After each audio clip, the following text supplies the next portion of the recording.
ഗാസയിൽ അന്താരാഷ്ട്ര സേനയെ നിയോഗിക്കാനുള്ള US പ്രമേയത്തിന് അംഗീകാരം നൽകി UN രക്ഷാസമിതി. എതിരില്ലാത്ത 13 വോട്ടിനാണ് പ്രമേയം പാസ്സായത്. സേനയിലെ പലസ്തീൻ പങ്കാളിത്തക്കുറവിനെ വിമർശിച്ച് വോട്ടെടുപ്പിൽ നിന്ന് റഷ്യയും ചൈനയും വിട്ടുനിന്നിരുന്നു. ട്രംപിന്റെ 20-ദിന ഗാസ സമാധാന പദ്ധതിക്ക് അന്താരാഷ്ട്ര നിയമസാധുത നൽകാൻ ലക്ഷ്യമിട്ടുള്ള പ്രമേയത്തിന് UN രക്ഷാസമിതിയുടെ അംഗീകാരം. അതിർത്തി സുരക്ഷിതമാക്കുക, ഗാസയിലെ സൈനികവൽക്കരണം അവസാനിപ്പിക്കുക, സാധാരണ പൗരന്മാരെ സംരക്ഷിക്കുക എന്നിവയാണ് പ്രമേയം മുന്നോട്ട് വയ്ക്കുന്ന നിർദ്ദേശങ്ങൾ. ഇതിനായി പുതുതായി പരിശീലനം ലഭിച്ച പാലസ്തീൻ പോലീസിനൊപ്പം ഇസ്രയേലും ഈജിപ്തും ചേർന്ന് പ്രവർത്തിക്കുമെന്ന് പ്രമേയം പറയുന്നു. എന്നാൽ ഈ സേന ഐക്യരാഷ്ട്ര സംഘടനയുടെ ഔദ്യോഗിക സമാധാന സേനയായിരിക്കില്ല. ഇസ്രയേൽ പ്രധാനമന്ത്രി ബെഞ്ചമിൻ നെതന്യാഹുവും പലസ്തീൻ അതോറിറ്റിയും പ്രമേയത്തെ സ്വാഗതം ചെയ്തപ്പോൾ ഹമാസ് പ്രമേയത്തെ തള്ളി രംഗത്ത് വന്നു. ഗാസയിലെ വിദേശ സൈനികരുടെ സാന്നിധ്യം അംഗീകരിക്കാനാകില്ല.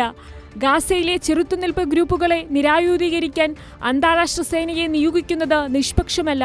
US പ്രമേയം പാലസ്തീൻകാരുടെ രാഷ്ട്രീയവും മാനുഷികവുമായ ആവശ്യങ്ങൾ നിറവേറ്റാൻ പര്യാപ്തമല്ല എന്നും ഹമാസ് വ്യക്തമാക്കി.